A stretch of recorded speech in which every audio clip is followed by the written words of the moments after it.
Hello everyone, this is Rabab Alma, licensed marriage and family therapist and international life coach. And today I will be interviewing Naureen Ahmed. I am so excited to have her. So I will go ahead and invite her. This project is meant to let me see.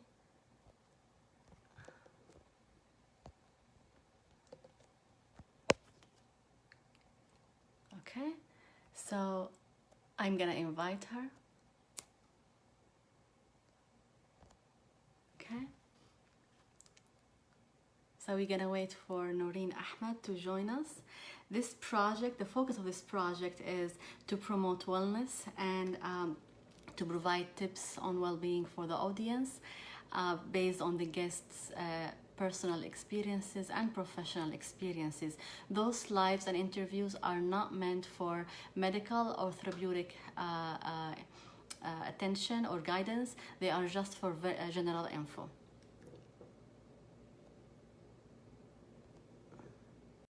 So I am waiting for Naureen.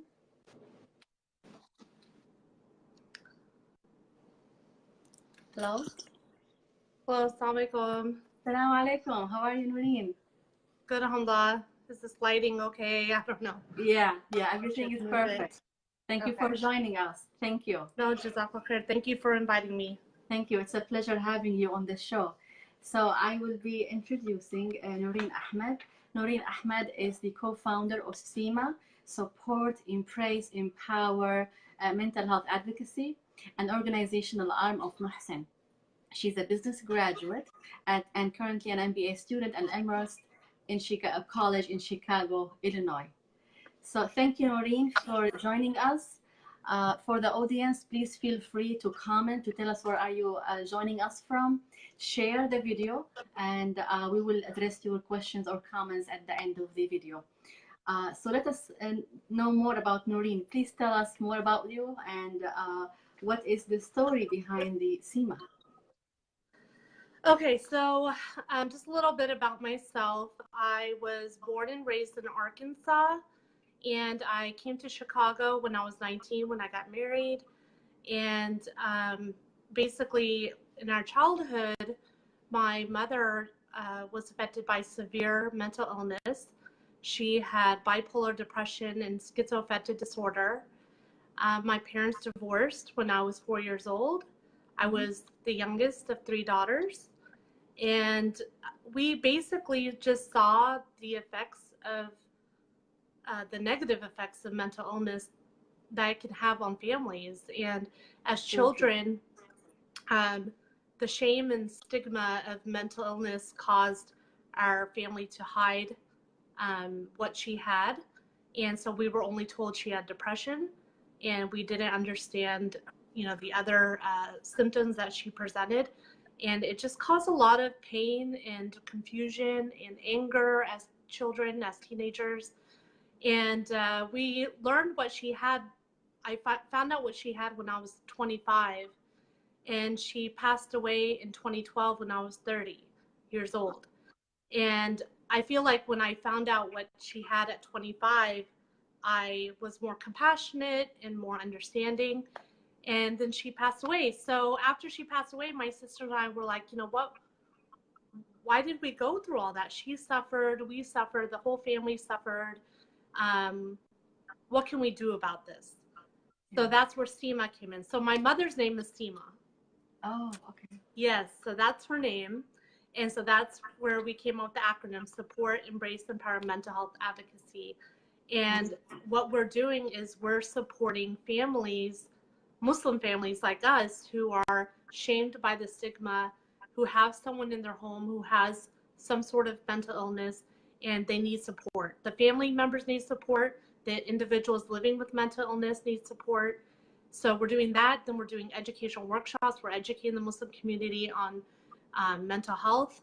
And we have an online directory, and we want to do a scholarship. And we do social activities because a lot of these families end up being isolated from their communities. Maybe they don't go to their mosque or social gatherings. So we're doing social events to bring these families together, to be with people who understand, what they're going through, and give them that sense of community. So wonderful. And how did Mohsen came along? How did you how you connected to Mohsen? SubhanAllah. So this all was just an idea last summer. My sister was taking a course, and the project was to come up with a community project.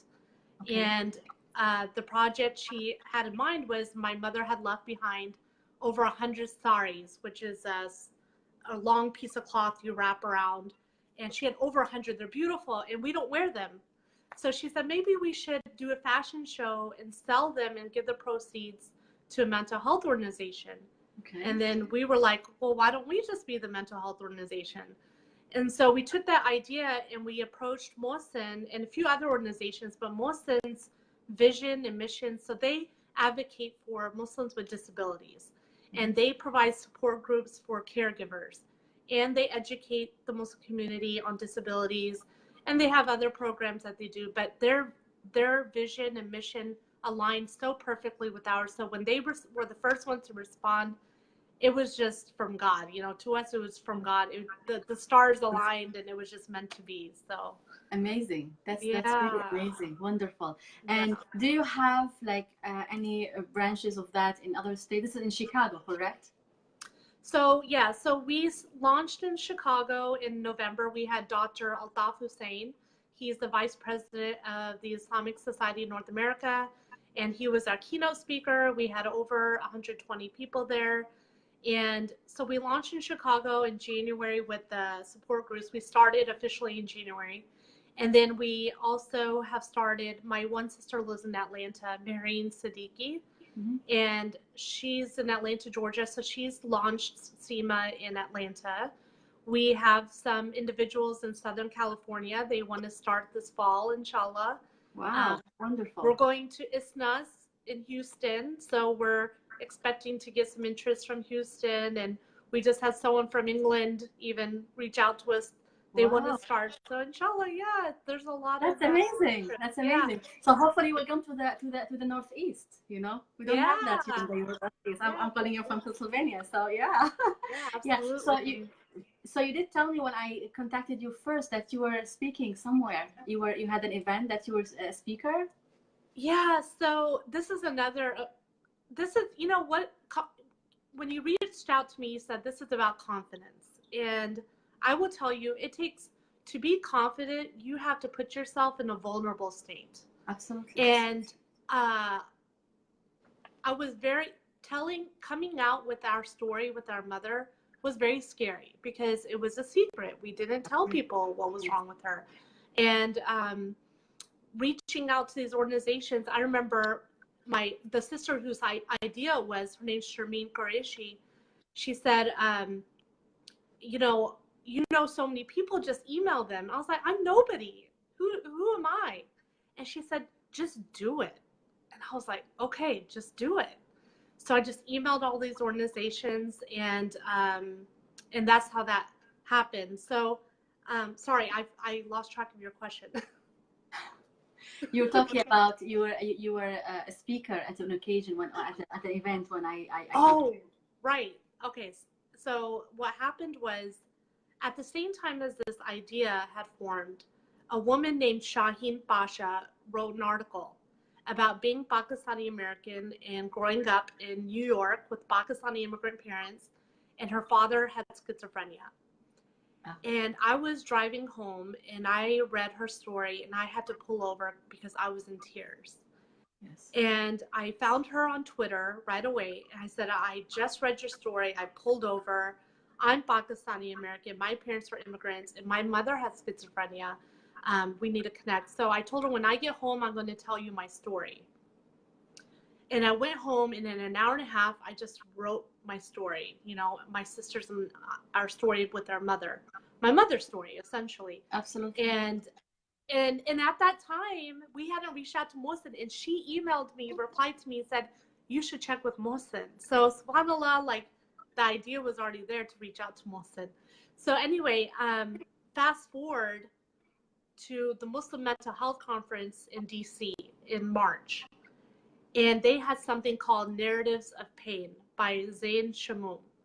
And what it is kind of a spoken word event. You go up and you either read a poem or you can do some visual art or anything. So I contacted him and I said, I have my story and it's painful and I'm willing to share it. So I presented it in front of about 200 people and I was crying, I was shaking.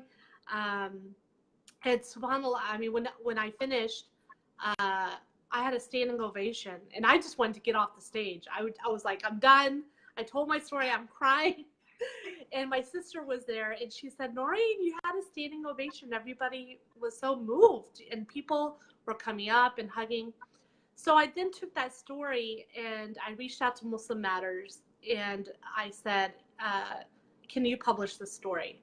And they published it, and more people from all over the world reached out and said, that's my story too. I have someone even said their grandmother, they had a grandmother who was sick like this. So then there was a local event where they were doing a talk for the youth girls and on mental health. And I said, I'm a co-founder of this mental health organization. Is there anything I can do to help you guys? And she was like, yeah, absolutely. So I said, well, I wrote these articles, a couple articles about my mom. I can share, one of the pieces. So she said, yes. And that's how it happened. Then you reached out. So everything. And then we're speaking at ISNA, inshallah. And that's it's amazing. Just been blowing up. Yes, amazing. And again, for those who are joining us right now, I'm speaking to Naureen Ahmed. She's a co-founder of SEMA, Support, Embrace, Empower Mental Health Advocacy, an organizational arm of Muhsin. So your story is very inspiring. It's amazing because, yeah, I see, how mental health in the community, people don't talk about it, don't really attend to it. They don't even want to come to a therapy or a session or to to recognize it because it's all of the stigma. Absolutely. So what did it, I know that it was the story, people approach you, but what did you have to overcome internally in order to put yourself in this like vulnerable state and be able to come forward and tell people about your story? Yeah, it's the shame, a lot of shame. The first time, and again, the weird way that things aligned, a year prior, my children were in Sunday school and Mohsen was having a support group for disabilities. And they had advertised and it was happening at the same location where their Sunday school was. So I was like, let me just go and see. And I sat in this circle and I listened to parents talk about the challenges they're having with their children who have disabilities. I listened to siblings talk about the challenge they have with their sibling with a disability. And in their voices, I could hear my grandparents and their concern for my mother. In the siblings, I could hear my uncle, my aunt, and their concern for my mother. It gave me a new perspective because I only knew my perspective as a child. Yes. I can only imagine as a parent what my grandparents were worried about with my mom. So I was quiet during the support group, but I was in tears. I had tears rolling down, just like I could feel like their pain. And so afterwards, I approached Juhi Tahir, who's the executive director of Mohsen, and I said, I hope it's okay I'm here. I don't have a family member with a disability, but my mother has mental illness. And as soon as I said it, I just burst out crying because I'd never told anybody. And that kind of set the stage for me to kind of release. I finally opened that, allowed myself to talk about it. And the more, I think it's different when a licensed professional goes to the masjid and gives a talk, because people think, okay, this is your job. You're just telling us because you studied it, but do you know what it really feels like? So when a real person like myself and my sisters go out and say, we understand, this was our life, we get it. People come up to us all the time and say, my mother has this, my cousin has this, my sibling has that, my daughter is addicted to heroin you know, crazy things that Muslims are going through. Yeah, and we don't talk about it. And we don't talk about it. Yes. And we pretend like Muslims are immune to these things, but mental illness does not discriminate. It doesn't. It can any age, any race, any religion, any color. It affects everybody, and we need to stop pretending like it's not happening to us. It's happening, and our talk, in fact, at ISNA is called "Hidden in Plain Sight," because that's what it is. We just need to look closer. I published one story, and my third grade teacher, American teacher from Arkansas, found me on Facebook and said, I found your article. I am so sorry. You were such a sweet, smiling, happy child. I had no idea you guys were going through this in your home. And I said, it's okay. It's not your fault. It's nobody's fault, you know, but we had to just survive. We were in survival mode, you know. Amazing. Thank you everyone for joining. Dana is saying, Dana Muhammad is saying you are approachable so people will feel more comfortable. Yes, you are. She's saying that. Oh, thank you. Yeah, thank and Hilton, she's saying, Assalamu alaikum. I can't wait to see you on Saturday. It seems like you have some event on Saturday.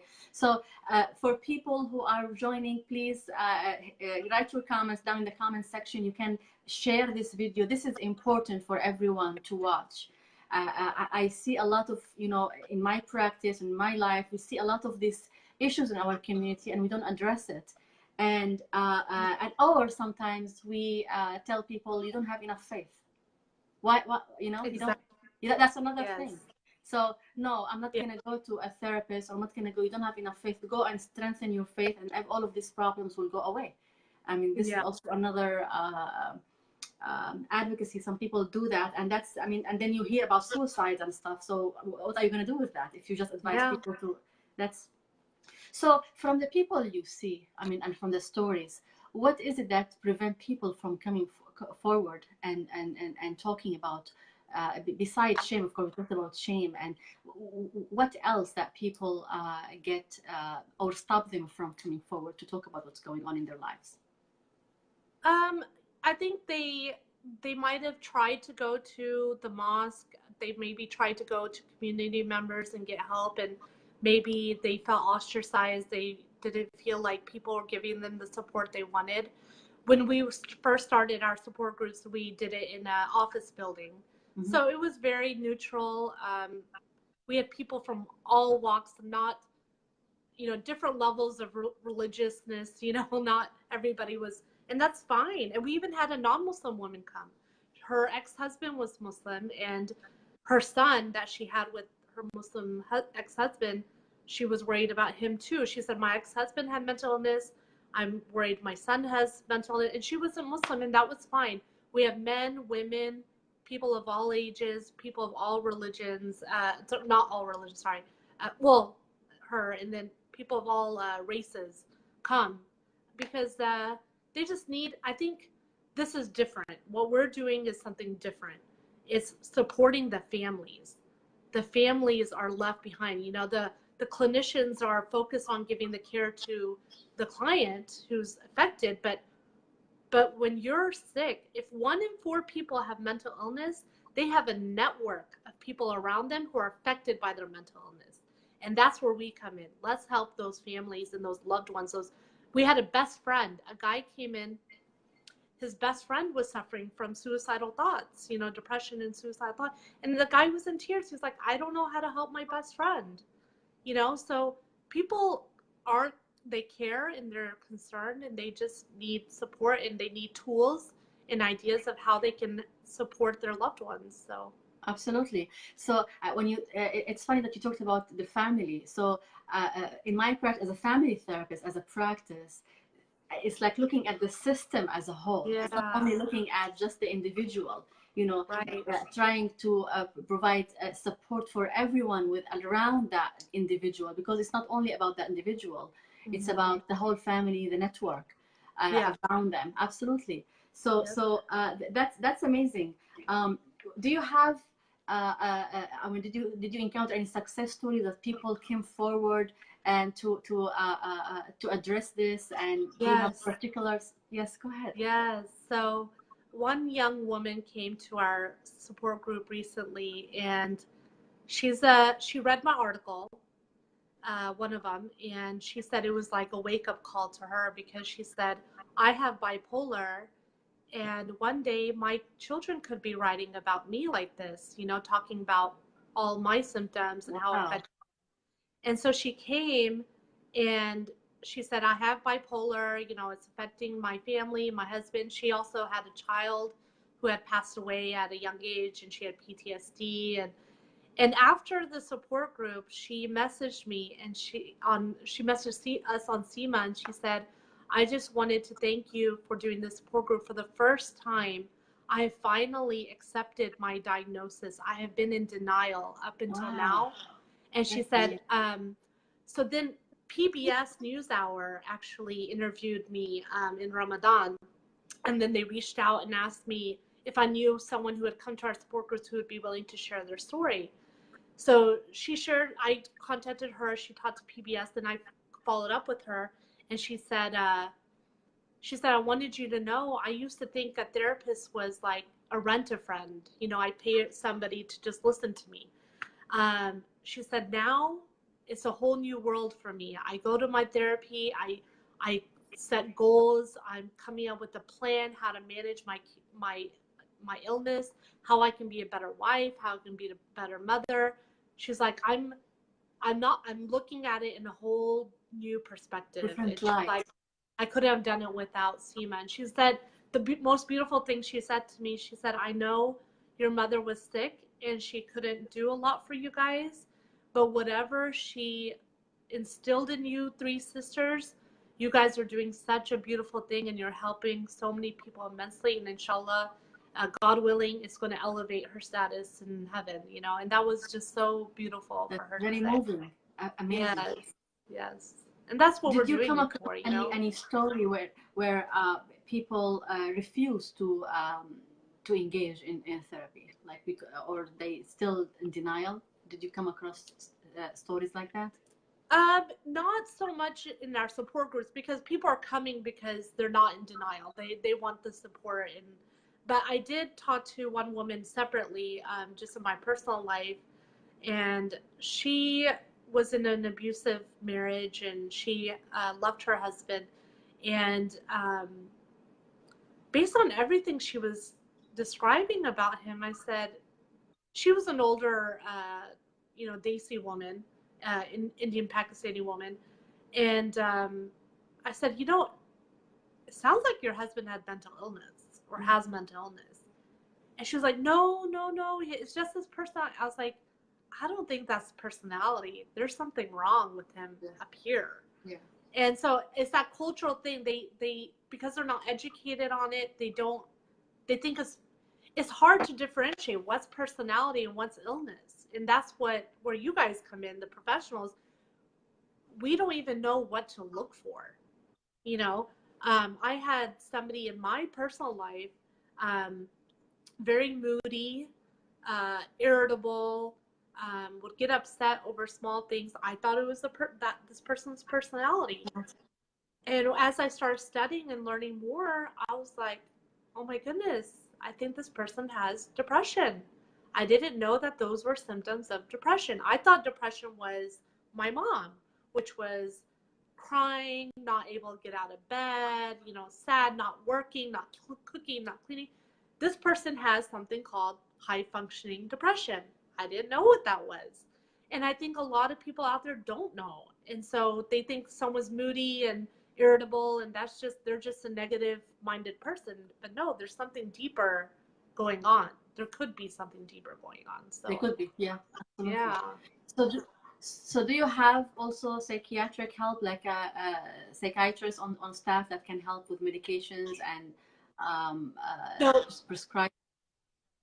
So we only do the support groups. Now we provide access to go get the care. So if you come to my support group and you're saying I have bipolar, but I want to find a new therapist, or I stopped going to my therapist, I need a therapist, or I need a psychiatrist, we can refer you to somebody.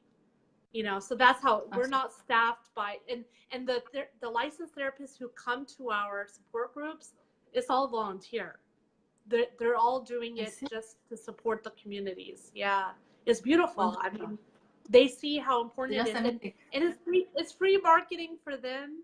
You know, we do all the, you know, Absolutely. social media blast All and the this person, marketing. All... yeah, and then the client, we're bringing the clients to you, and then you can give them the card and say, you know, if you'd like to follow up with me, you Yeah. know, So you can here's go my to, yeah. card. Yeah, Do you yeah. collaborate with ICNA? Because here in Pennsylvania, here we have ICNA, we have Shams Clinic in Philadelphia. So do you collaborate with ICNA or this is separate than ICNA? This is separate from ICTA, but we can always partner up. I've been working with Khalil Center. They came to us and they have a client who needed Zakat funds. So we had collected some Zakat funds. So we're sponsoring free, you know, excuse me, we're covering their therapy, about 10 sessions of therapy with our Zakat funds. Uh-huh. So we have another client that came through Atlanta, a Syrian refugee who needed therapy, so we're sponsoring their care as well. Yeah, so Yeah, so we different had organizations have approached. wonderful. We have refugees here in, I mean, of course, in 2016, mostly in the beginning of 17 in Philadelphia. And we did have this service. I used to also see them in the northeast of Philadelphia, and ICNA also had provided some services. I think it's extremely important to provide and to make it accessible to everyone. And be able to, you know, provide it for the community at large, so they understand it, to normalize it, at least to understand that it is, you know, it's okay to go to a therapist, and it's okay to seek help instead of just suffering and let the whole family suffer, if you will. Yeah, yeah, absolutely. Yeah. So again, for those who are who joined us, I'm interviewing Naureen Ahmed. She is the co-founder of SEMA, Support, Embrace, Empower Mental Health Advocacy. And if you have any comment, any question, please put it in the comment section. I will be happy to address it. And share this video. This is very needed. Yeah, So Naureen, tell me, what are your future plans? I know you're studying at for your MBA. So what are yeah. So I'm actually starting my MBA August 27th. So it's starting oh, next very soon. very soon. Yeah. Good luck. Yes, so I'm very nervous because I work full time in finance and I do the SEMA and then I'll start my MBA as well. My husband has a podcast called the Mad Mamluks Podcast, Oh, okay. and they have like over 40,000 followers, and they do have guests like Omar Suleiman. They've had Dalia Mogahed, Yasser Qadi, big names, and then they have lesser known. They've actually had like Human Kashavarzi, Fahad Khan, Kareem Sirajuddin. These are like therapists and life coaches. Megan Wyatt, because these topics are very interesting, and Muslims need to be discussing these things, whether it's marital discourse, bedroom matters, uh, all kinds of, you know, Islamic psychotherapy. So yeah, so they talk about different things. So I am his like marketing person, his PR person, and I do that as well. So it's just, yeah, a lot. I have 4 kids as well, so a lot on my Oh, plate. mashallah, they have 4 kids. They have a lot on your plate. Good for you. A lot, Yeah, it yeah. will be great if after this live you can put this like a link to the podcast so people can connect, you know, or try to subscribe to it. That will be great. Sure, Your absolutely, husband. absolutely. Yeah, yeah. So finally, I would like to know, how can people reach you if people want to contact you, So or maybe duplicate the model maybe in other states. yeah, so we have SEMA is on Facebook it's at SEMA Advocacy. We're on Instagram at SEMA Advocacy. We're also on Twitter, SEMA_Mohsen. You can also reach me on Twitter, Naureen S. Ahmed. And then I'm on Facebook as well. You can follow me on Facebook. And then Mamamlukes is also on Facebook and Twitter and Instagram as well. So there's all kinds of ways to get in touch with us. So I can put Wonderful. all those all those things. Yeah, yeah. If you can put them on the comment section, that would be great. So, what would you like to tell your audience, the audience, last tip or last comment? I would say that it's important for you, for everybody. You know, we all have a negative voice in our heads that prevent us, that tell us that you can't do it. And we just have to learn to turn off that noise and stop allowing our negativity, our negative self-talk, stop preventing us from living our dreams.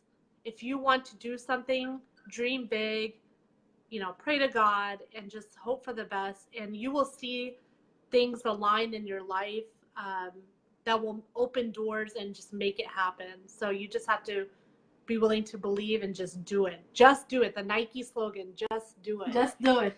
Believe in yourself. Believe in yourself, and Yes. seek help if needed. You know, seek help if needed. Yes. So thank you so much, Naureen, Ahmed, for joining us. It was a pleasure having you here on the show, and looking forward to having you more. And thank you so much. Thank you. I appreciate. Thank you for your time and for the communication between you and me back and forth. I really appreciate your time and your effort. So thank you. No, thank you for having me. Absolutely. If you have any questions, I don't see any questions here. I see a lot of comments. People are very happy with the talk, so thank you. Aww. And yeah, so people maybe let me see if there are any questions. No questions. They are just wishing you all the luck, and they're saying you're approachable. So. Thank you. Yeah. So thank you everyone for joining us. And if you like this video, hit like and share. I will, Naureen will put her information in the comment section after this, and I will do the same. I will download this video on my YouTube, and you can subscribe to it. If you would like to contact me, you can use the link on this slide, Speak with Rabab, or contact me via Facebook or message me. Thank you so much again, and until next time, Naureen, thank you, and I wish you a wonderful evening. Thank you. Thank you. Thank you so much. Thank you. Thanks. Bye-bye.